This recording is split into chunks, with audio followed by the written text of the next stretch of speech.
the star on top, but other than that, I was going to put up the tree yesterday, but he ended up doing it. So anyway, I'm going to do about minus 12 out there right now. Not too bad. A little bit, kind of more stable air. Stable air means cold. So my fingers kind of still kind of chicky. Got my stuff. Leave that there so they can see me. Take off my hat. All right, World War III update. Okay, where do I start with this one? Got it quite a bit. But not too much, but enough. Okay, of course, probably most of you have heard about the, I can't see the camera with it. Got a box of Christmas decorations and chips in the way here. About China capturing the U.S. underwater drone. The story goes something like this. They detected something, they didn't know what it was. It was broken down, so they went and checked it out. And then they captured it. And of course, the spin is oh my God, they stole our drone, whatever. But chances are what they did is, okay, we're going to have to give it back to them. But here's what we're going to do. We have, 14 hours to completely strip this thing down, take pictures of it all, put it back together so we can reverse engineer it. So it looks like autonomous drones, the Chinese will be making autonomous underwater drones very shortly. Yeah, so that's kind of what's going on there. Obama, I mean, oh my God, like the guy's just completely insane. Basically, remember when Joe Biden was talking about how we're going to attack the Russians, cyber attack them at the time of our choosing and whatever? Well, Obama's out there saying there's going to be repercussions for the election. Now, part of the FBI and part of the CIA are saying, yes, the elections were hacked. The other half is saying, so the FBI and CIA are compromised. The CIA is a terrorist organization to begin with, but you armed terrorists, you are a terrorist. That's my opinion. The CIA, I don't think there's too many good people working in the CIA. At this point, if they haven't, purged the bad people there, the directors, you should be able to get rid of these people if they're that corrupt. You should be able to get rid of them.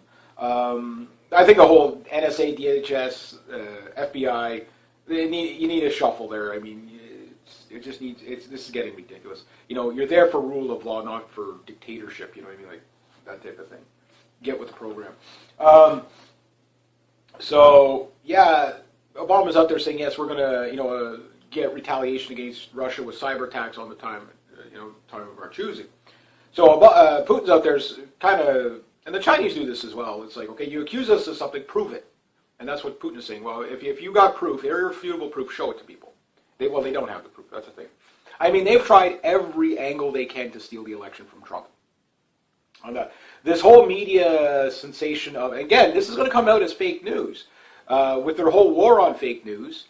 And then at some point, it's just going to come out that there's no way to deny it, that no, Russia did not hack or it's so improvable that, again, I think, I forget the name of the guy, but he made such a great point. He goes, does it make sense that they send the best hackers after Hillary Clinton, that they can't figure out, to get the emails and stuff like that? Is WikiLeaks a part of the Russian Federation? I doubt it. But yes, the Russians do benefit from this. So that is clearly a possibility. Okay, so let's say WikiLeaks is a spy agency for the Russians. Okay, fine. That said, at the end of the day, it still doesn't cover up the fact of what was uncovered. The corruption. We're talking tens of thousands of emails that are still, people are still going through. Like, we're 600,000 emails. I don't know how somebody can email so many people. How can Hillary Clinton email so? I get it. She's a figurehead of state or whatever. But how many emails can this woman? Is that all she does all day? But again, over 30 years and a good 20 years of it being internet. Yeah, I guess you can track things, that type of thing. But the case in point here is that, whether spies, let's say it was Russian spies, 100% and they could prove that, it still doesn't cover up the fact of what they've uncovered. You know what I mean? It's still, that's the bigger issue is what they've uncovered, not the fact that you got hacked. The hacked, okay, well then that means you got to step up your front to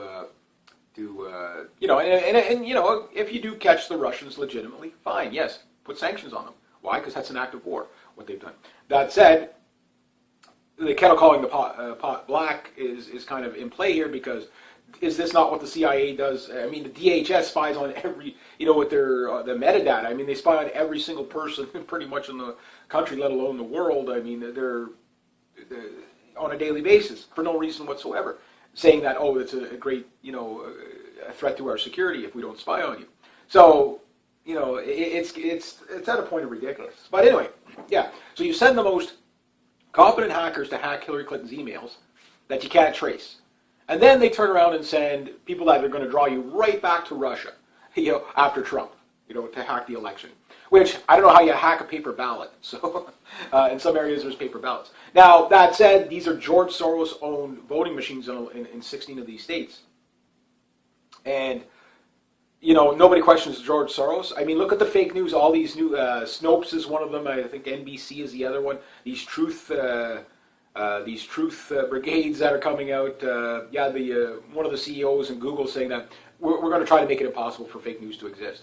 Like, again, like, how authoritarian is that? Like, just no, it's too bad because, if they were good about it, man, they could really, really do good for the world. But no, it's like, no, we want to cover up all these bad things that the government are doing. We don't want people talking about that. Like, that makes no sense. That makes no sense. Same with Zuckerberg and all that. Like, maybe they got maybe they got these guys by the short and curlies, and they have to do that. Hey, we gave you XYZ amount of money. It's kind of like a mob rule. Here, we'll give you money to float your business, but hey, when we need you, you're going to step up with it. You got to wonder how much of that is going on, and I think that's a lot of it. I think that is a lot of it. But nonetheless, Google will be opening itself up to its competitors. The competitors are going to be able to come in and just completely dwarf Google in a very short amount of time when it happens. I'm still not hooked up to Minds.com yet. I'm still researching it a bit more and stuff like that. I will probably go there and start posting videos. Not, it'd be like one a week, one a month, whatever. Just to get the ball rolling there. I'll still keep my concentration on YouTube. But at some point, I mean, if they demonetize much more than what they're doing now, I think what they're doing now is they're shadow demonetizing. When you look at your video section where it says monetized, not monetized, or the demonetized, usually it'll have like a yellow little icon there, a $sign, and that means it's not monetized or it's under review or whatever, or there's an X, like it's blacked out with an X, like a line through it. It means it's not eligible for monetizing. But now I'm getting the ones that are showing that they're monetized in the not monetized things. And again, in my daily stuff, like I've probably lost, I guess what the average is probably for most YouTubers is they probably lost 25 to 30% of their income on, and it's going to get worse because right now they can only get so far with the algorithms they have. Again, they're shooting themselves in the foot. So I'll try Minds.com. Apparently there is a way to monetize there. If you're using Minds.com, let me know if there is a way to monetize there. Because again, in order for me to be able to do what I do, I got to eat, I got to pay bills. I'd be loving if I didn't have to put a single ad on anything. But and then again, well, you're just doing it for the money. No, but I'm not just doing it for the money. I mean, I was doing this long before I ever had AdSense and stuff like that. But it turned into something that I could do full time. So if you want it full time, it's got to pay, right? You can't just, I got no other resources coming in. So it's kind of one of those things. It'd be different if I had like a job that paid like astronomically well and did that on the side. Like, for example, Fabian for Liberty. I mean, this guy's a real estate broker. So anything that comes from YouTube for him is probably, just a little extra cash for his kids or something like that. Where he only posts a video maybe like once a month, which is too bad because he does post. Sometimes he doesn't post for a couple of months. You know what I mean? Like that type of thing. I don't want to get to that. I like to be consistent. I mean, that's what builds the channel is consistency.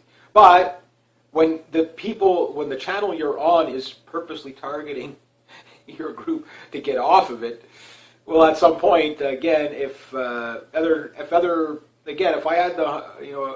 had $2 million, if I could crowdsource $2 million, I could probably start a website similar to YouTube and Facebook. I combine them into one, so you could check one side, use it, but I would keep it actually quite simple. You wouldn't get all these little game things on there and stuff like that. I know some people like that. This would be more like a news type orientation. The Minds.com, it's a bit cluttered the way the web page is, but again, it's like anything. I guess a work in progress, right? And it's new. So that's what I'm discovering with it. Okay, it's not easy to navigate yet, but there are things you could do for layouts that would make it Like the feed system on Facebook, I find works pretty good. So you do something like that, maybe you could have ads on the side, and let people. Facebook already does that. You got ads that show up in your feed and stuff like that. Facebook makes money that way, but they don't share the revenue with the people, which is too bad. So you could do it you could basically just duplicate what Facebook is doing to a great degree, get rid of the nonsensical stuff, and just let it go. Just let it run itself, type of thing. And you could create an algorithm like YouTube very easily, and again let it run itself. And I think this is a part of the war. Remember Hillary Clinton said we are losing the info war. Not referring to InfoWars, but the information war, they're losing it. And it's true, they were. And John Kerry said something interesting too a while back, and that was, the internet makes it hard to govern. No, it makes it hard to lie. It's easy to govern if you're serving the people. But when U.S. foreign policy is only based upon what war Israel wants to get in for the Greater Israel Project, of course it's going to backfire. The idea that, and when your government is telling you you're never allowed to be critical of them, and we're going to appoint media czars. I can't even believe that. Like, basically, they're going to fire all these NGOs and stuff like that have privately owned media, semi-private anyway, and they're just going to replace them with one guy or two guys or whatever it's going to be. Like that. This bill is already going through in the Congress. That's how fast they want to wrangle this. So in other words, what they're going down to is like they'll never stay ahead of it. So at some point, they're going to have to pull the plug on the internet. Yeah, that's not going to work well. Anyway, moving along.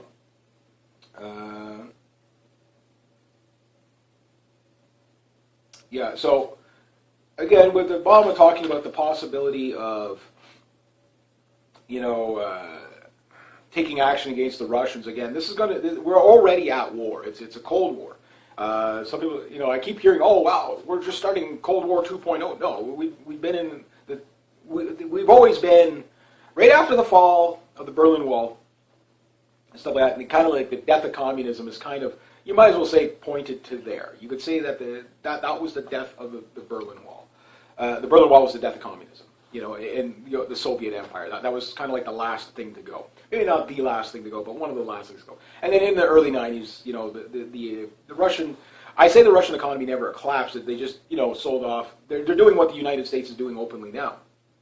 Basically selling off the resources, pennies on the dollars, mainly to the Chinese, funny enough, just diverting all the money into the military-industrial complex, that type of thing. Something Eisenhower warned about, don't let it get out of control, and it clearly is. I mean, we have to have a war on everything. This militarization of militarization on top of militarization. Just think about 2007, the police walking down the street in 2007, and what they look like now. You know what I mean? Like you got Judge Dredd walking around out there now. That's kind of getting creepy. You know what I mean? But anyway, moving along.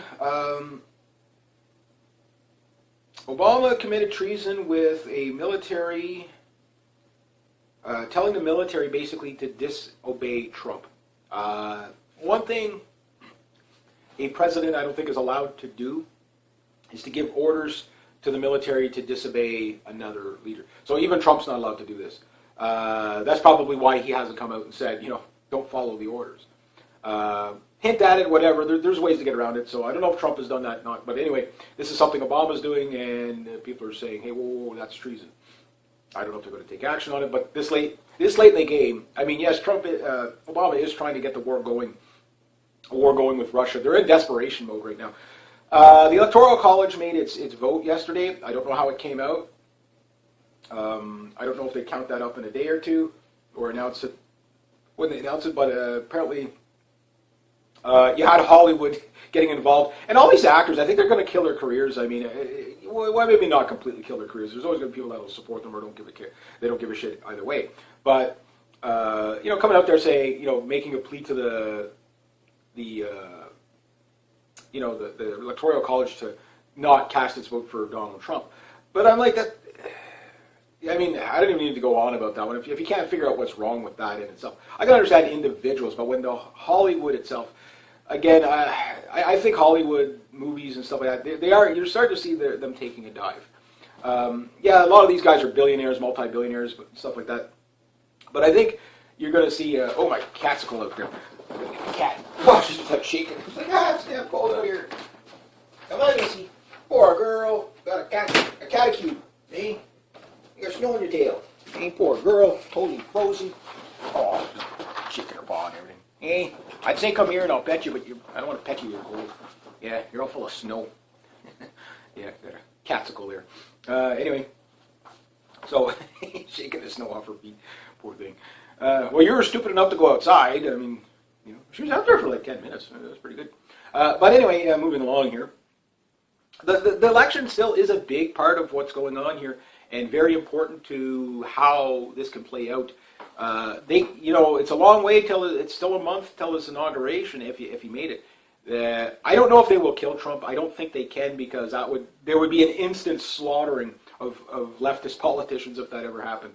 I think they know this. The world elites are not going to get away. Again, they're getting boxed in. Yes, they still kind of have major control of the system and the colleges and the banks and the, like Hollywood and the media. But that stuff's being outed. I mean, just think about think about 2008, what you could say back then and what you couldn't say back then that you're hearing almost daily now. There's almost no more taboos. So it's like they don't know how to shut the populace up.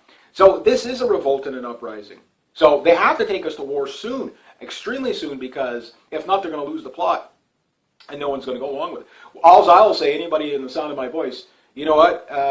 It happened in Vietnam, and when you think about it now, the people in Vietnam, okay, those were just the unpatriotic hippies that were cowards that didn't go, that protested and went to jail rather than go and fight. But then when you find out it was a Henry Kissinger war, the Gulf of Tonkin incident that never happened, 58,000 people died on the line.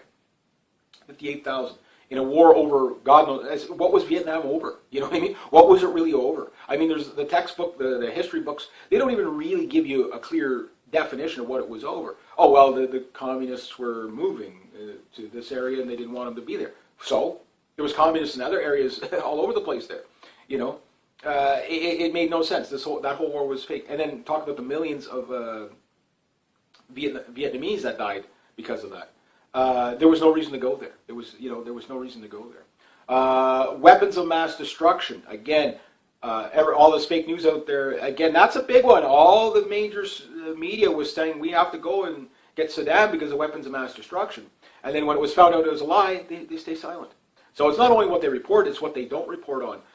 And that, is where lie by omission also, this is what's killing the mainstream media right now. Like, people are losing their jobs in the mainstream media because they're losing all their ad revenue and everything like that. So, yes, it's going to go down kind of, they're going down fighting, there's no doubt. I mean, they're going down with the ship, there's no doubt about that. But will it work? Probably not. So all these bills being rushed through Congress right now to stop the so-called fake media and Google, whatever. Well, Google is a giant right now, but it's only a matter of time before more liberty-oriented and freedom of speech-oriented people start popping up. And I think, Live Leaks and Minds.com are like that. And the thing is yes, not everybody's going to go over there and stuff like that. We get that. YouTube will still be around, but I think it's going to get squashed by its competitor as it gets bigger. It might take a year or two. But this time in 10 years, remember that thing called YouTube? What was that? YouTube, what the hell was that? You know what I mean? That's how fast it's going to disappear. Same with Google. Like, it's going to disappear fast because you can't have all these leftist organizations owning these things, pushing their value systems that are really toxic on everybody, and expect it to work. I mean, communism fails no matter what base it takes. Authoritarianism is never popular. That type of thing. So we'll have to wait and see what happens there. But anyway, moving along.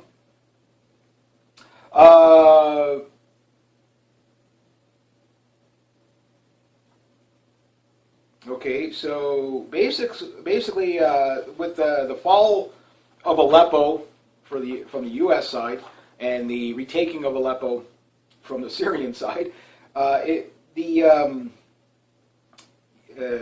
basically U.S.-backed rebels, so to speak, or you might as well say ISIS guys, they're basically being put on green buses that are getting brought out of Aleppo, and a couple of these buses have been destroyed already. Now, there is still some holdouts in Aleppo. And there was also, this is a big one, a bunch of, you might as well say, forward observers or agents or whatever, Iraqi, I think there was some British in there, some French in there, basically found amongst the jihadists in Aleppo. And basically these guys, basically these are the intelligence guys. So that's what's being said out there. Yeah, it was 14 U.S.-led coalition members dwelling among the captured in an Aleppo bunker. So basically, these are the guys, like I said, Mossad, I'm sure there was Israelis in there, I think I heard. There's 14 of them. So anyway, these are the guys that guide ISIS, and these are the coalition reports. So there's, that's why they keep trying to change the name from, now it's the Aleppo Liberation Army or whatever they're going to. They're all the ISIS guys, but they're basically head by all these spook agencies. There was Saudis in there as well. So all these guys, again, kind of gives the emperor no clothes. It's like, well, if ISIS was clearly an organic movement and whatever, why would you find all these intelligence officers, 14 intelligence officers, amongst these guys? Again, this is what the ceasefire is really about, is getting those guys out, not the rest of them. The rest of them, they're useful idiots, right? I'm not saying there isn't legitimate, ISIS terrorists that, actually, are doing it for, religious purposes. Of course there is. But a lot of them are paid mercenaries. But it's the people guiding these guys, giving them the intelligence so they know where to strike and when to strike. Again, either ISIS is the luckiest terrorist organization in history to find tanks and artillery guns and anti-tank missiles and surface-to-air missiles, and have U.S. airdrops to them, or and just that magically, oh my God, they just magically happen to be in the same vicinity as these intelligence officers. What a coincidence! That type of thing, right? Iran is also talking about building nuclear-powered ships. God help us on that. Pretty much the Iranian nuke talks or nuke deal is the P5+1 talks are pretty much dead in the water. The Iranians are like, Obama's a failure. He's a complete failure. We might work with Trump, but Obama's a failure. And we're going to go ahead and do this and keep enriching uranium or whatever. Yes, the Iranians will probably build a nuke at some point if they don't have them already. My theory is this, is why would they bother enriching uranium for nukes when it's so complicated to do, when they can just buy ready-made nukes from North Korea, which they do business with North Korea. So, and remember back in 2010, again, don't be afraid to go over some of my older World War III updates, because some of the stuff we talked about back then, we figured it out now. So with the missile technology, a lot of that's coming from China and North Korea. When you really look at it at the end of the day, we know Iran is also kind of favorable towards China because of the oil deals they have there and whatever. So it's, we know that ship full of missiles going from North Korea to Iran, well, if the missiles were going, I'm sure there was other ships with warheads going. So they already have the warheads, is my opinion. They already have them. So it doesn't matter if they're enriching anymore or whatever. That said, even if they never get a single warhead, they have enough missiles to take out Israel. That's the only people they really care to take out. They might, at some point, turn on Saudi Arabia, and fire missiles at them, but they've got the Houthis doing the job for them, so, they'll just wait that one out. I mean, nobody told the Saudis when you have a proxy war that you actually have to have somebody else do the fighting for you. And, I mean, the amount of Abrams tanks going into that area of the world to be resupplied, replenished. I mean, you got Jordan getting new tanks. You got the Saudis. I mean, they've pretty much lost every Abrams tank they have to these, farmers. That getting backed by Iran. So it doesn't take a farm. If a farmer can only do one thing and fire a Hornet missile or an RPG-7 or an RPG-29 or whatever, as long as he gets one lucky shot, it's worth killing the farmer. You know what I mean? So the Iranians just teach them out. This is how you aim it. This is where you hit the tank. It'll go up like a firecracker. And there's no shortage of Abrams tanks. Again, and if you're an American watching this, remember, Obama wants to get you into war. I'm not sure about Trump, because Trump is a wild card when it comes to Iran. He could, he might be okay on Syria, but he might be a total idiot with China and Iran. Remember, you know what I mean? Like, we don't know. Maybe it was just, different changing of factions. Who knows? But the new boss might be the same as the old boss. We won't know what Trump's going to do until he's fully in power.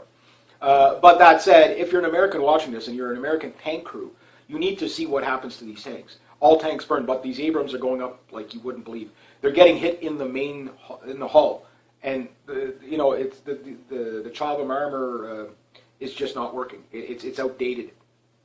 Maybe that's why they're getting rid of these tanks too. It's like, well, The Abrams is still a good tank, but the anti-tank missiles are really what it's about now, and that's why I think the Russian T-14. Yes, it's still got bugs in it. It's, again, its debut, it's stalled, whatever. Is it a good tank? Well, think about it this way: if a T-14 takes a tow missile to the turret, you blow the turret off, you take it back for mechanical repairs. If you fire it at the front, if there's enough armor there, it might actually protect the 2 to 3 man crew. Or if it's just too dangerous of an area, they can send this thing out like a drone. So even at that, even if the tank is a total piece of shit, sorry for the language, but the T-14 can be remotely guided. You know what I mean? You kill an Abrams tank, you're killing 4 to 5 men right there. So 2 to 3 versus 4 to 5. You know what I mean? That's the T-14. Again, we won't know what this thing can do until we see it. I don't think it works as good as advertised. Nothing ever does. But if it's one up on the T-90, the T-90 is really proving itself in battle. It's taking. I think there's one T-90 that took 2 tow missiles and is still functioning. Their little briquette armor does seem to work well. It's a one-trick pony. It blows off once and that's it. So if you have 2 RPG gunners, they fire at the same spot. One guy blows off the briquette armor, the other guy blows right through the hull.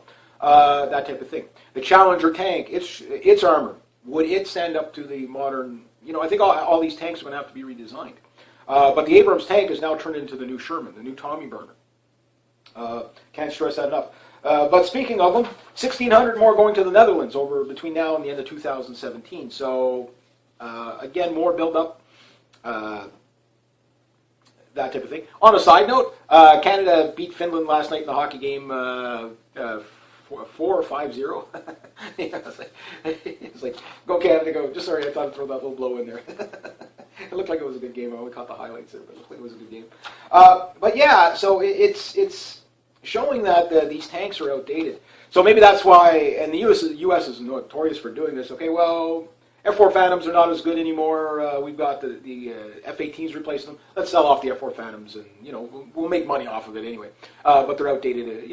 Turkey still flies Phantoms. I don't know how many countries still fly F-4 Phantoms. There's quite a few actually still do. MiG-21s and F-4 Phantoms, I think. Remember, there was about 5,000 of those F-4 Phantoms made. About 5,000 or so the Skyhawks made. Those were, and then of course you got the upgraded British Hawk, the BAE one. We have kind of our own version of it here called the CT-155. It's a trainer mainly. But some countries still fly these things as frontline fighters. That type of thing. They're a little bit cheaper, more economic to run. For a country like Syria, something like the British Hawk would be a great replacement for their MiG-21s, or the Mirage 2000 would be a great replacement for the MiG-21s. However, I think because of they're not going to be very receptive to the West in the future when they start to stabilize again. Again, the Syrian war is going to go on a lot longer, but you could really see them trying to really get that war going. That said, it's kind of one of those things where the Russians, as soon as the Syrians get a little bit of downtime, I'm sure they're going to get another batch of MiG-29s and stuff like that. They're starting to get that stuff. They're going to be regrouping, whatever, repairing their MiG-21s, whatever. I'm sure Russians will, give them a lot more tanks and stuff. Apparently they have a lot more tanks than I thought. They have about 1,700 T-72s and like 5,000 tanks of their, I guess, T-63s and T-55s. But all those older tanks, what they'll probably do, and all the recaptured tanks and all that, what they'll probably do is take all these tanks and just kind of modernize them to be better armored for the next offense, which will be Idlib province, I guess, and fighting ISIS guys on the outskirts. I mean, the Assad government's not going to care about that. Fighting these guys on the outskirts will be easy because, these guys are going to have to live in the desert. You know what I mean? Like they're going to, how they're going to get food and water and stuff like that, that's going to get very, very difficult. There won't be really any holdups. Okay, well, we'll just wait them out. We'll starve them. We'll surround them and starve them out. They'll have a field day in an open country like that. It doesn't mean it'll be a cakewalk, but it's just like, okay, well, we know there's 20,000 fighters in this region. Let's just build checkpoints everywhere. The only thing they can do is attack the checkpoints. Anybody going in, going out.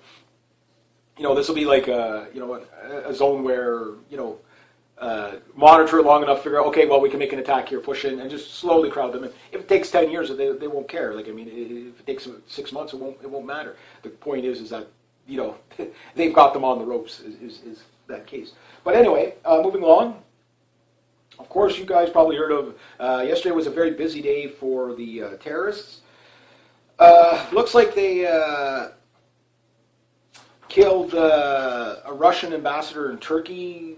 That, who knows who's playing on that one. Could that be the Russians? Could that be the Americans? It's really hard to say. Yes, cui bono. This does benefit the Russians if they want to throw Turkey under the bus. But Turkey is such a wild card right now, it's really hard to say. You know, like, look at all, you know, are they doing false flags or are they not? That said, you also had, over there in Switzerland, there was a shootout at a mosque. And where was there was another one. Bus runs overnight. Well, I don't know if it was a jihadist that did that, but if I was a betting man, I'd be putting, you know, all my bets would be on that. So 9 people killed and 50 injured. This was in Germany. So great Christmas for those. I think the best solution would probably be to bring in more refugees and migrants, you know, just so you make sure you're not racist or anything. Yeah. So I'm sure we're going to find out what happened there, you know, like that type of thing. So this is the world we live in now. You know, they have forced Europeans to accept this way of lifestyle that, well, we're going to let people in, we don't know who they are, and you'll just have to accept we're going to take losses. That type of thing. So anyway, but we'll have to keep an eye on this politician. Who was he? You know, like, what was he doing as the ambassador? You know, could have been another, you know, could have been something else, a hit. You never know. A lot of these Russian top elites, a lot of them are mobsters too, so you never know. It could be something totally different. Or will this lead to another spin? I mean, right now, Turkey has shot down a Russian Su-24 fighter bomber, you know, beginning of the year, and now they've got their Russian ambassador killed there. So, and with all the other tensions, could this make Russia put more sanctions against Turkey and squeeze them a little harder? Because the sanctions are hurting Turkey. So we'll have to wait and see what happens there. Turkey's a wild card. I think at some point Turkey and Germany do go to war over the migrant crisis. Like, I mean, a literal war, tank to tank, aircraft to aircraft. And I can imagine possibly Greece will be joining up with Germany because of, you know, again, their government is insane. Their government is completely insane. But I think what the Russians might use this for, if they wanted to do it, is that you killed our ambassador, we're going to put sanctions on there, and then just start arming the Kurds. You know, encouraging the Kurds to just completely destroy Turkey. You know, it's you know, if you could put a proxy group. Putin said this a long time ago. He says, if you put proxy groups on our border, we could put and telling this to the United States, that we could put proxy groups in South America too. You know what I mean? So this, you know, this can go everywhere. The proxy groups that were, for example, supposed to go through Azerbaijan. I mean, look at it. It's amazing how much this didn't get coverage. But when Armenia and Azerbaijan, if I pronounce it right, had that little scuffle at the beginning of the year. That was a 300 tank on tank war. Like, it was a short war, but it was a major battle, and that all came in on a George Soros funded coup, but it didn't work. And of course, the Russians are really, especially in the Caucasus regions, they're really building up there, ready for homegrown terrorism, trying to sneak in through there. The Russians aren't having it. They've already covered that front. Now, how thin are they going to spend? You know, Russia's pretty big to defend, but really it's not as big to defend as you think, because they only have to defend where the choke points are, where people are going to be coming in.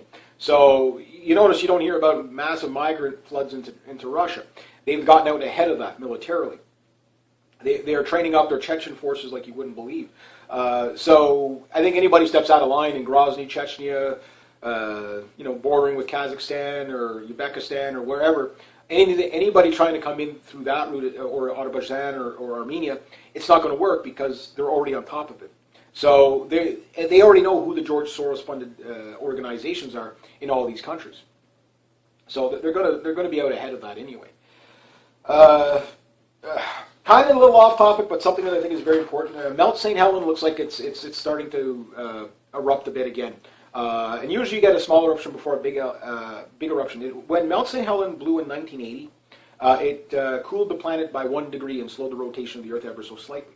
Now, 2016 has been, I think, a record year for volcanic activity. We've already had a couple of Arctic vortexes up here in Canada. This is the most snow I've seen in December, probably since I was a teenager. It was like, well, we'd be about 4 times the amount of snow now if I was a kid, when I was a kid back in the 70s and early 80s. But even BC is like past its snow budget, that type of thing. So volcanoes are a sign of a cooling trend. We know the sun is at going into a solar minimum. It's not. I don't think it's at the minimum, but I believe it's 11-year cycles, and then about every 300 years there's like a big cycle and a small cycle. And I think we're coming off the big cycle. You'll have to look at the numbers on that. But that said, although, and yes, I'm going to pick on. If you're in Toronto, you might want to block your ears for this because I'm going to let you have it. I have to. Watching the news. Okay. Flash cold warning, a major cold front moving into Toronto, minus 18. I'm like, really? Do you want us to call the military for you again? You know, get some snow removal going? Oh, minus 18. Okay, it was minus 30, minus 32, minus 36 all week here at night. Okay? Nobody died. It's like, you know, we're still, you know, we're still able to shovel the driveway. You know what I mean? Okay, the cars are a little tougher to start, but that's not emergency. You get above, you know, a severe cold warning is like minus 30s, the high minus 30s. You start getting into minus 40, that's when you got to watch about getting frostbite big time. Yeah, you get frostbite at minus 1, but, you know, it'll take you 10 hours, you know, that type of thing. Minus 18, if it was only that cold all winter, people would love it. You could go out and do stuff. Your car starts. You know, at minus 15, I don't even have to plug the damn beast in. It just, you know, you just get a little bit more metal grinding for the first 2 minutes. You know, it's like that poor fan. But anyway, yeah. So Toronto, yeah, you're shaming Canada. That's not a cold front warning. We'll talk at minus 38, minus 40, minus 50 is extreme. If you make it to minus 60, the coldest I've ever been in, okay, was minus 63, and I got frost nip through 2 toques, a pair of earmuffs, 3 scarves, 2 jackets, and that was walking across the Alexandria Bridge, going from Holland to Ottawa, with probably a 20-mile-an-hour crosswind. And, okay, I was able to take that with 2 pairs of long johns, 3 pairs of socks, you know, 4 shirts on. I was layered up good, and thick gloves, double glove, whatever. And that was cold. That was cold. My clothes was starting to crack. It was so cold. Like, it was like the clothes were freezing. That's extreme cold. The guys, you know, up in the Arctic when they get minus 75, that's extreme cold. Minus 40 is extreme cold. You could, you know, you go outside, you touch metal, you know, you can get frostbite very quickly. Minus 40, even in minus 30 with wind. Okay, but minus 18, no, I don't know. But anyway, back to Mount St. Helens. It's just you know. That said, Mount St. Helens, if it were to blow, especially in the middle of January or something like that, I'm not saying it will, but there's activity. I mean, sometimes these things, they erupt 10 years before they erupt big time. But usually you get a few small eruptions. It's like kind of boom, away it goes. Now, Mount St. Helens was a pretty big boom. That would have devastating, especially in this day and age with what's going on in the world. Third worlders will die left, right, and center. Why? If it were to get any colder, any further south, you're going to see major changes. Now, this cold, and I think, like I said, I think this is going to be a long winter. So far, I think I've called it pretty right. I don't know if we're going to get a ton of snow, but I think it's going to be a long, cold winter, just like the almanac was saying as well. Again, we got a lot of snow fairly early. Green Christmas, no problem, I don't think. And now, mind you, they keep saying it's going to go like plus 3 or 4 in the next couple of days. So, yeah, you get a thaw, you get a cold, you get a thaw. But the cold are really outweighing the thaws here. Where last year, I mean, it was like it didn't snow really till about Christmas Day, and you got a few sprinkles in between. No, this is snow to stay for the rest of the winter, and that does have some good things because it does. Nobody wants to start a military offensive in January. It's a bad time to start an offensive. So strategically, usually they're going to try to aim for the spring if they're going to get it going. But the extreme we're in now is Donald Trump. So if they're going to get a war, they want to break it out now. But a winter war, I mean, you don't want the Flays Gap everywhere. You know what I mean? Like that was, I mean, the guys were just dying from frostbite and, dying of the cold, let alone the fighting. yeah, this would be a bad time to start war. But when is a good time to start war? But from a military point of view. So the cold weather might actually be helping us. But it might hurt us next year with a shorter growing season. Let's say we don't get spring till like late March, mid-May.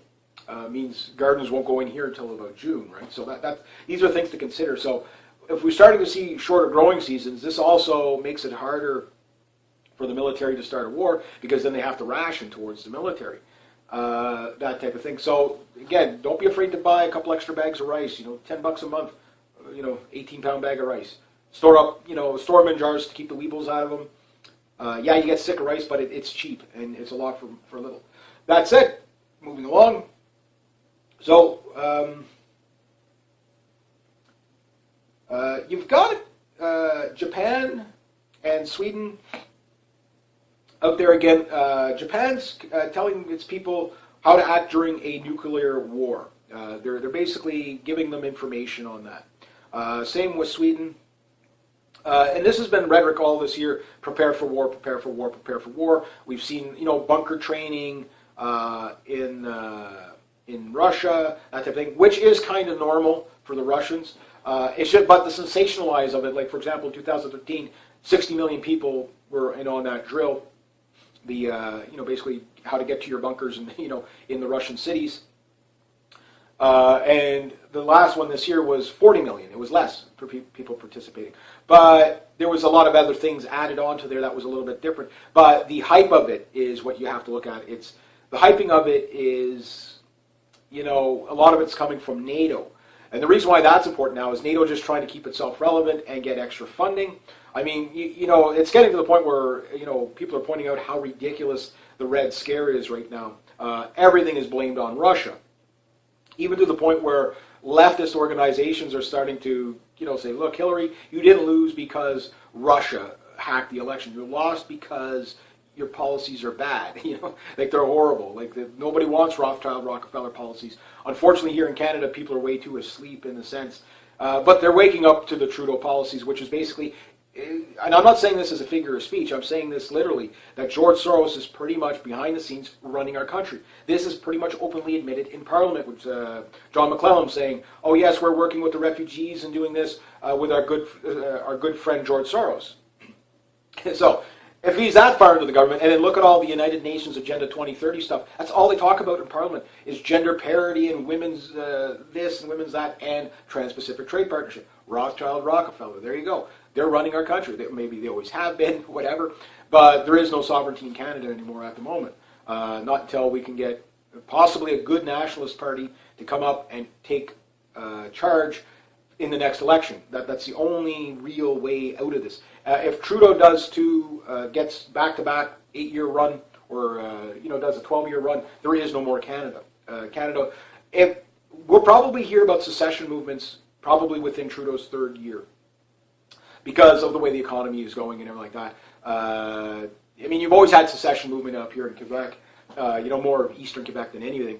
But that's not really, they're not really toting that one right now, because under the Liberals they won't get far, with that argument, because it's, right now, our healthcare funding, they did the big healthcare accord yesterday in Canada, and it's really, the Liberals make it sound like it's a great thing, we're putting extra money here and there, but over time, over the next 5 to 10 years, it's actually a decrease in healthcare funding. And all the provinces are saying, whoa, we can't even debate this?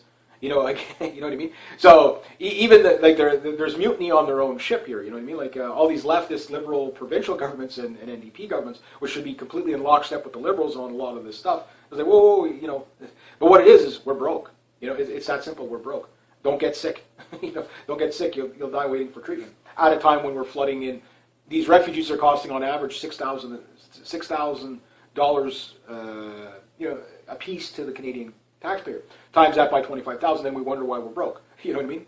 Doing stuff like that, and then of course we got 300,000, more than a 250,000 people coming into the country with no good job prosperities or anything. What could possibly go wrong, right? So 3rd year, and again, we're already. Remember, Justin Trudeau said we're going to spend $10 billion a year on, creating jobs for the middle class. He's just still, that's all he talks about. He's still in campaign mode. He's the same as Obama. He's a white Obama. I said the parallels were so stunningly similar, it's not funny. This guy does not have an original thought in his head. He's a PR guy, that's it. And he said, okay, we're going to have $10 billion a year to stimulate the economy. Well, we're already $30 billion in deficit. Not one job has really been created. Oh, sorry, about 100 jobs have been created, full-time jobs, and government jobs on top of that, so making the matters worse, according to the Liberal Party. No, we've created 100 sustainable jobs. They're not sustainable. None of the government is not sustainable, at the levels it's at right now. I'm not saying we should do away with all government, but we need more power to the people. And of course, all the taxes coming into the poor Ontarians there, and then a carbon tax on top of everybody else. The bitch slaps just keep coming, you know what I mean? So within the third year, so like I said, I remember saying that if Trudeau said $40 billion deficits each year to stimulate the economy, which really wouldn't be, or $10 billion a year, which really wouldn't be that astronomical, but it's just the idea that we went from a balanced budget, and you can't find ways to, from a balanced budget to basically revamp the economy. Another 4 years of Harper, we would have survived. Yes, the Trans-Pacific Trade Partnership would have been very bad for us, but it would have been, at least with a balanced budget, our children's children wouldn't be going into more debt. Divide, okay, $30 billion. Divide that on 36 million Canadians. That's what you owe to the government this year. Not to mention the deficit. Now, if we would have had Harper with the balanced budget, okay, there's a good chance we could have started paying down the deficit.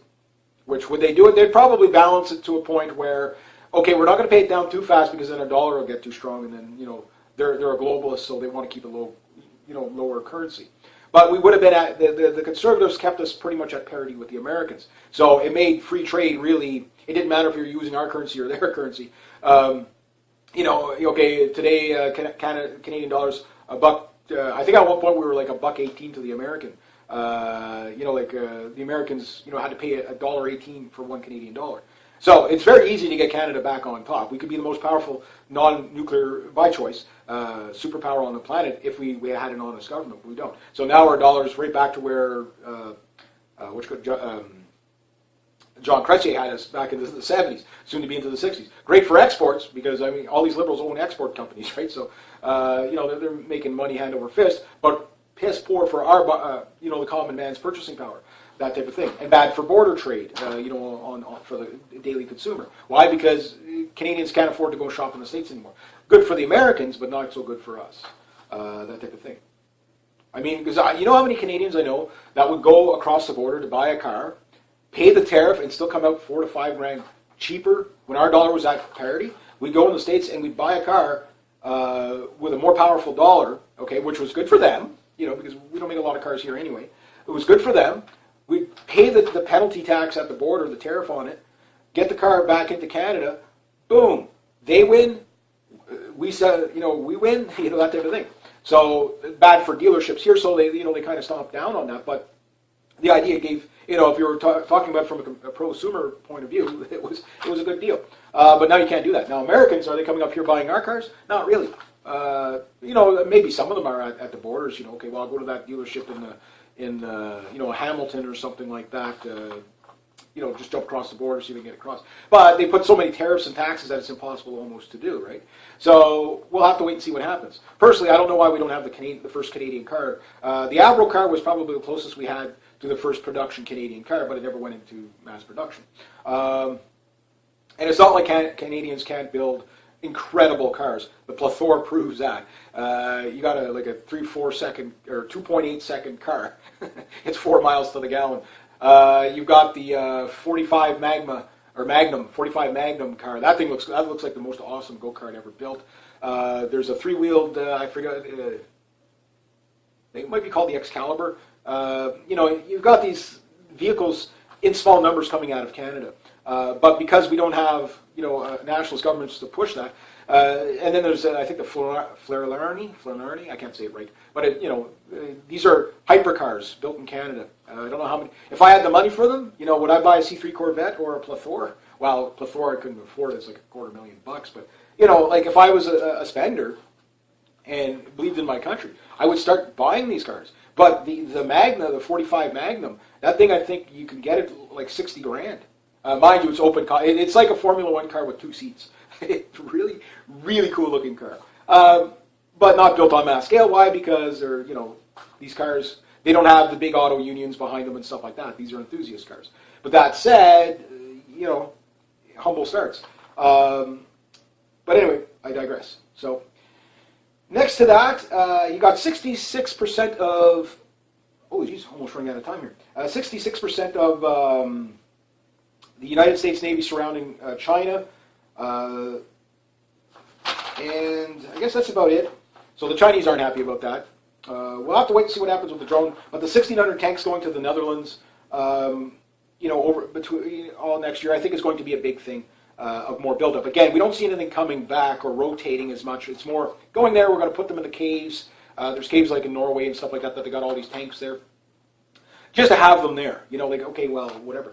But this also could be a setup for seeing they're there, it's going to cost us too much to bring them back, so who wants to buy them?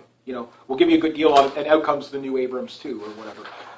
They need an Abrams 2 now because, again, this is the new Sherman tank, Tommy burner of World War III.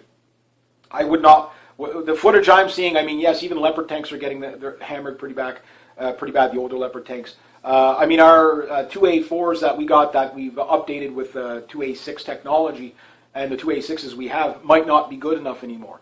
Anti-tank weapons are, there is ways to get around them. The Russians, I'll just finish up on that, what they're doing, and I'm sure the Americans will probably do it too, is they have active reactive armor, and I've talked about this several times, where a projectile comes in, and if it's a big enough projectile, the briquette blows off before the projectile can hit. Or if it's small enough, like say Zu-23 millimeter fire, it doesn't hit hard enough to actually set off the briquettes.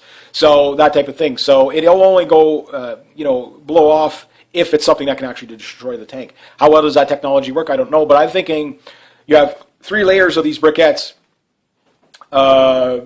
Your tank's going to be more survivable. So they could still use the Abrams chassis and stuff like that and turret, but they're going to have to build something on it. But if they build it too heavy, I mean, you're already starting with a 150,000 pound tank, right? So, back to the drawing board, I think, is what's going to happen.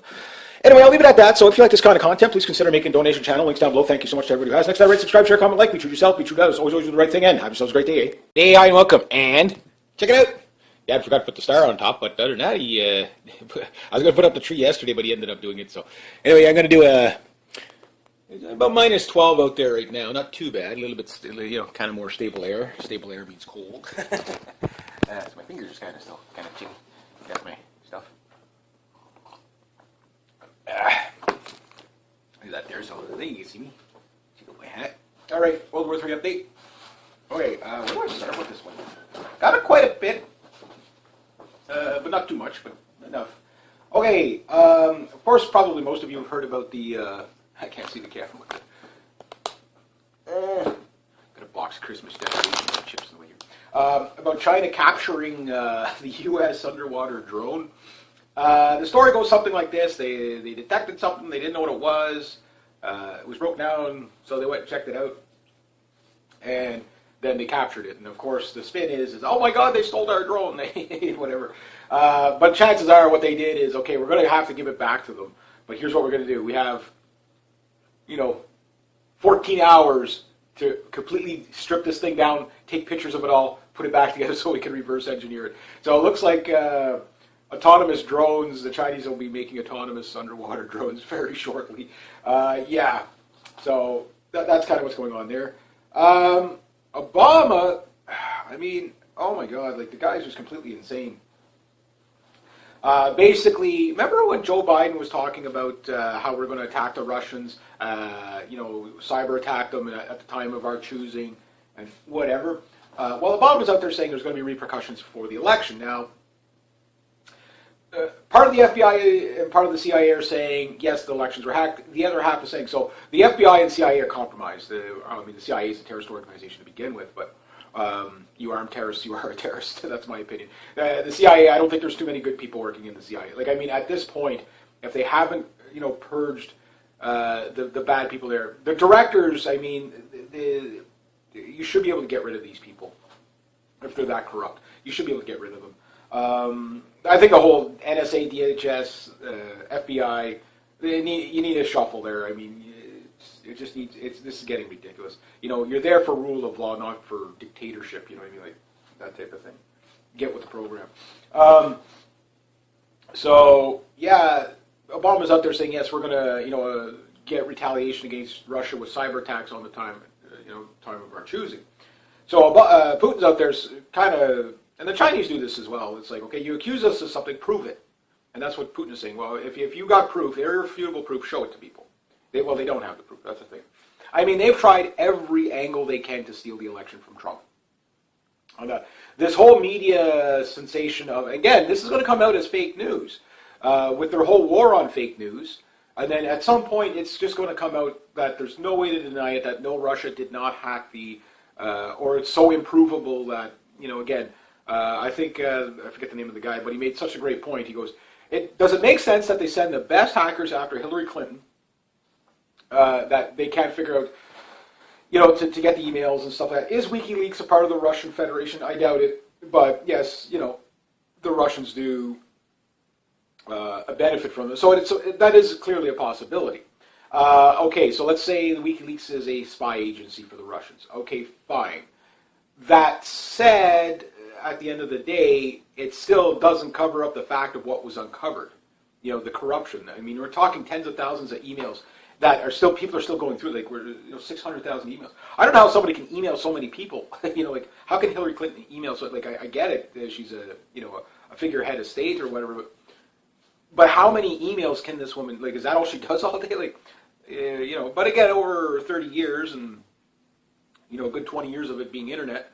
Yeah, I guess you can track things, that type of thing. But the case in point here is that, whether spies, let's say it was Russian spies, 100% they could prove that. It still doesn't cover up the fact of what they've uncovered.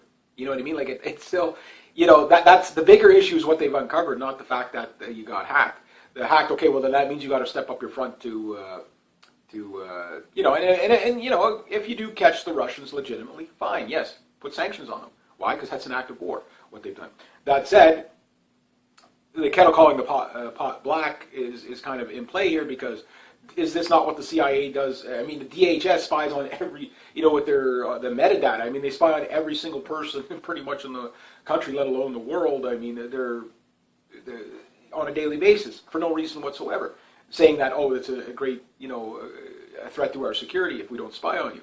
So, it's at a point of ridiculous. But anyway, yeah. So you send the most competent hackers to hack Hillary Clinton's emails that you can't trace.